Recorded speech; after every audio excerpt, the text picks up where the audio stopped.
Welcome to our channel SS Corner. Myself Shumanto. Today we are going to discuss about electrostatic. तो इस lecture पे हम लोग electrostatic के कुछ बेसिक इंट्रोडक्शन के बारे में जानते हैं. ठीक है. तो इलेक्ट्रोस्टैटिक के बारे में जब हम लोग सोचते हैं तो हमारे दिमाग पे एक वर्ड आता है, चार्ज. तो ये चार्ज है क्या? देखिए, हर ऑब्जेक्ट का जैसा खुद का एक मास होता है, एक टेम्परेचर होता है, एक स्पीड होता है, वैसे कई तरह के प्रॉपर्टी होते हैं. ठीक वैसे ही चार्ज होता है. So charge is the physical property of a matter. ये चार्ज दो तरह के होते हैं, पॉजिटिव चार्ज और नेगेटिव चार्ज. अब ये पॉजिटिव और नेगेटिव चार्ज क्या है?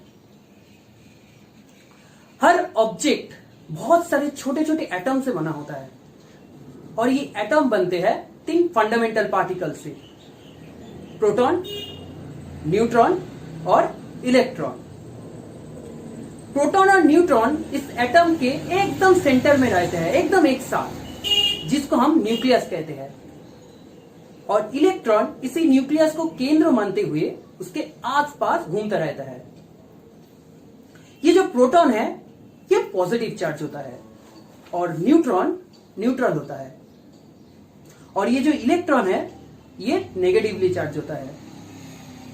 इसी इलेक्ट्रॉन के ट्रांजैक्शन के ऊपर हम लोग ये डिसाइड करते हैं कि कोई बॉडी पॉजिटिव चार्ज है या नेगेटिव चार्ज. कैसे?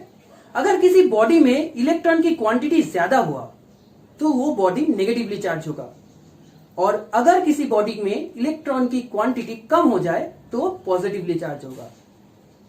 तो इस चार्ज का एक बहुत सुंदर फिनोमेना है, एक मैजिक वाला फिनोमेना. वो फिनोमेना क्या है?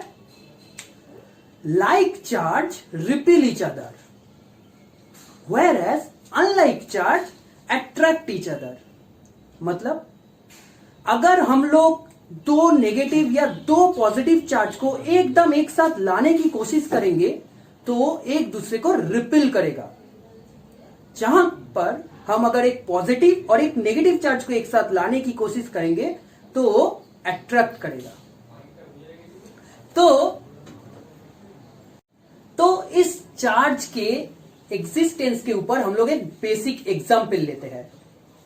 ये एक्सपेरिमेंट आप लोग घर में भी ट्राई कर सकते हैं. जी हां, आप लोग घर में भी ट्राई कर सकते हैं. तो क्या है वो एक्सपेरिमेंट? हम लोग एक बैलून लेते हैं और उस बैलून को हवा से इन्फ्लेट करते हैं, फुलाते हैं. उसके बाद उस बैलून को अपना जो सर है उसका ड्राई हेयर से थोड़ी देर तक रब करते हैं. कुछ देर रब करने के बाद उसको थोड़ा सा दिमाग से ऊपर उठाएंगे तो देखेंगे सर का जो बाल है उस एरिया का उस बैलून से अट्रैक्ट करेगा. तो इसका पीछे फिजिक्स क्या है? बहुत ही सिंपल है. रब करने के वजह से बालों का जो इलेक्ट्रॉन था वो बैलून में ट्रांसफर हो गया और बैलून को कर दिया नेगेटिवली चार्ज, और इलेक्ट्रॉन ट्रांसफर होने की वजह से हमारा जो ड्राई हेयर था वो हो गया पॉजिटिवली चार्ज. तो मैंने क्या बोला था? Unlike charge attract each other. तो क्या हुआ? बालों ने उस बैलून के उसी सरफेस के ओर अट्रैक्ट हुआ. तो ये था एक चार्ज का बेसिक एग्जांपल.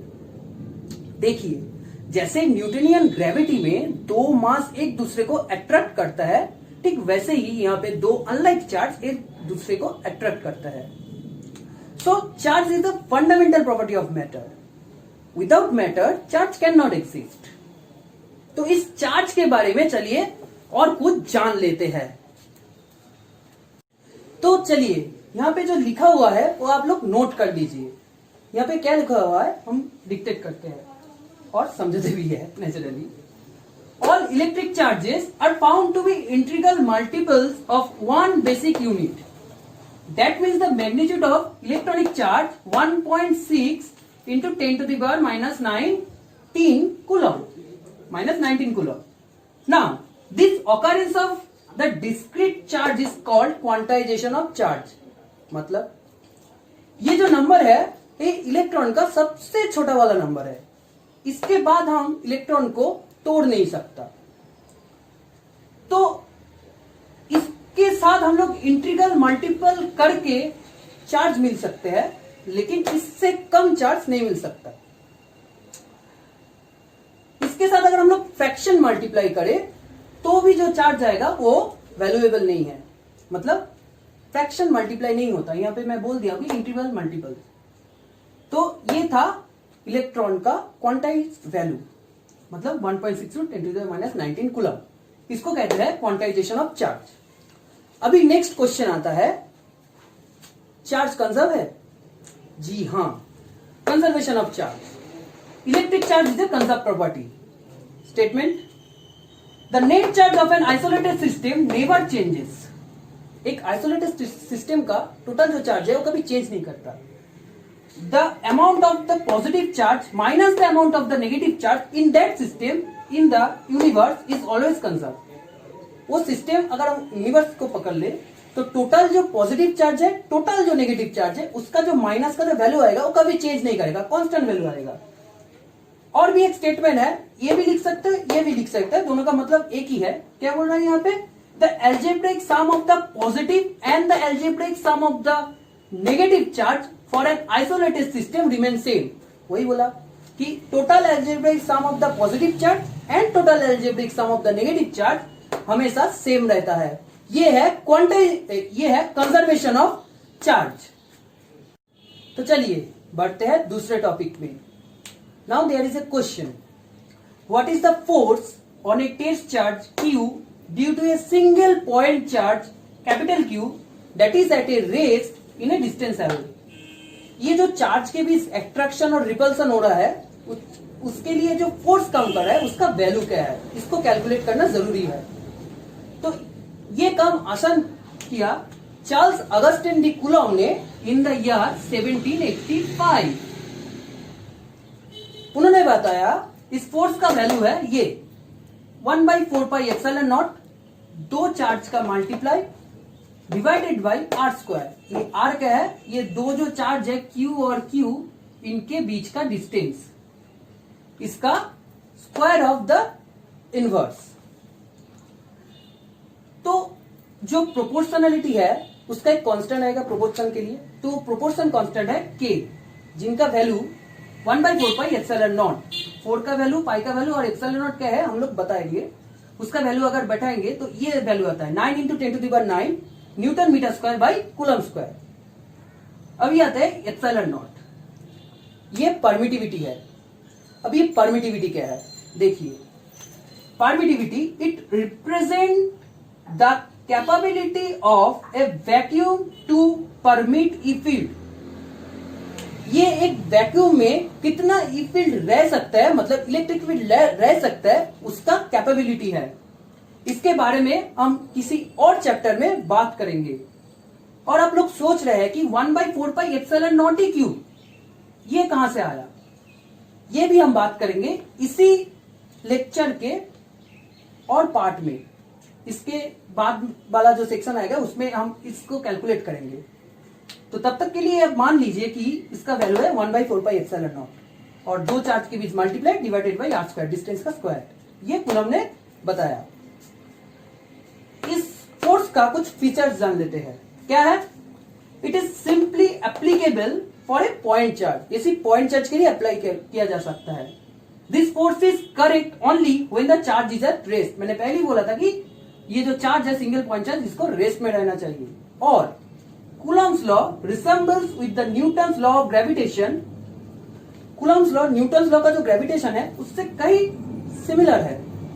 वहां पे दो मास का multiply divided by distance square रहता है, वहां पे ग्रेविटेशन कांस्टेंट है, यहाँ पे फोर्स कांस्टेंट है, जिसका वैल्यू भी यहाँ पे से एक पर्टिकुलर वैल्यू है।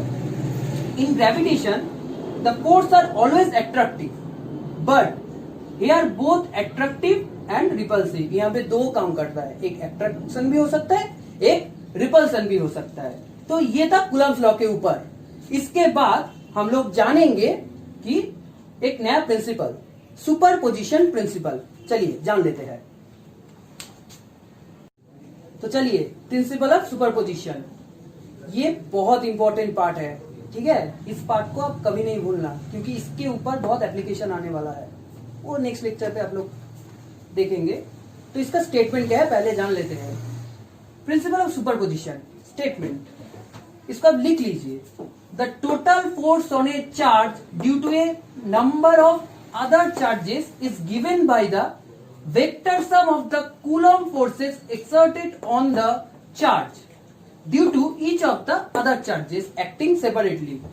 This fact is called the principle of superposition. यहां का जो स्टेटमेंट है इसका ही डेमोन्स्ट्रेशन यहां पे लिखा हुआ है, मैं डिक्टेट कर रहा हूं, आप लोग लिख लीजिए। तो क्या बोल रहा है यहाँ पे, the interaction between any two charges is completely unaffected by the presence of the others. मतलब अगर दो चार्ज के बीच कोई इंटरेक्शन हो रहा है वो कंप्लीटली अनअफेक्टेड रहेगा किसी और चार्ज के उपस्थित होने के बाद भी। This means that to determine the force on a Q, जो टेस्ट चार्ज है Q, we can first compute the force F1 due to Q1। अगर एक सोर्स चार्ज कंसिडर करें कि एक स्पेस में बहुत सारे चार्ज है, उसमें से कोई एक चार्ज है Q1, तो इस Q1 के लिए Q1 के लिए जो Q के ऊपर फोर्स आएगा पहले वो कैलकुलेट करेंगे, कहां से, कूलम्स लॉ से। तो F1 due to Q1 alone, ignore the all other charges, then we compute the force F2 due to Q2 charge के लिए F2 कैलकुलेट करते हैं, एंड सो ऑन, ऐसे करके कैलकुलेट करते जाते हैं। Finally we taken the vector sum of all this individual forces F equals to F1 plus F2 plus F3 and so on. इसके बाद thus we can find the force on Q due to a single source charge Q। ये था superposition principle. तो इसका एक छोटा सा जो प्रॉपर्टी है उसके बारे में जान लेते हैं। तो क्या है, मुझे पता है कि ये दिख नहीं रहा है, फिर भी मैं डिक्टेट कर रहा हूं, आप लोग सुन लीजिए। If the electromagnetic force were proportional to the square of the total source charge, for instance, the principle of superposition would not hold। मतलब यहाँ पे दिख नहीं रहा है, मैं ऊपर यहाँ पे लिख लेता हूं कि Q1 अगर एक source charge Q1 plus Q2 इसका टोटल का जो होल स्क्वायर है वो डज नॉट इक्वल टू होगा Q1 स्क्वायर के लिए प्लस Q2 स्क्वायर के लिए। ये था यहाँ पे लिखा हुआ है, इसमें यही बात बोला गया है। तो ये था सुपरपोजिशन के ऊपर कुछ बात, अब इतना तक समझ गए होंगे, ठीक है। तो सुपरपोजिशन प्रिंसिपल के ऊपर बहुत सारे एप्लीकेशन आने वाला है, तो ये आप नोट कर लीजिए। इस चैनल के हम लोग जो बोर्ड वर्क करते हैं वो आप लोग नोट करते रहिए। तो टोटल लेक्चर का जो नोट होगा वो अगर एक साथ करेंगे तो देखेंगे कंप्लीट नोट आ जाएगा। देखिए हम लोगों का टारगेट रहता है कि आप लोगों का एक अच्छा सा रिजल्ट हो, एग्जाम में आप लोग अच्छा प्रिपेयर हो सके, तो इसीलिए हम लोग ये वीडियो बना रहे हैं। तो इस वीडियो का कुछ फीडबैक अगर है तो आप कमेंट सेक्शन में जरूर बताएंगे, ताकि हम लोग और बेहतरीन बना सके वीडियो। इस चैनल को लाइक तो जरूर कीजिए, सब्सक्राइब कीजिए, शेयर कीजिए और देखते रहिए हमारे साथ। और इसके नेक्स्ट वाले वीडियो में हम लोग डिस्कस करेंगे इलेक्ट्रिक फील्ड और फील्ड लाइंस के ऊपर कुछ बात। तो तब तक के लिए थैंक यू।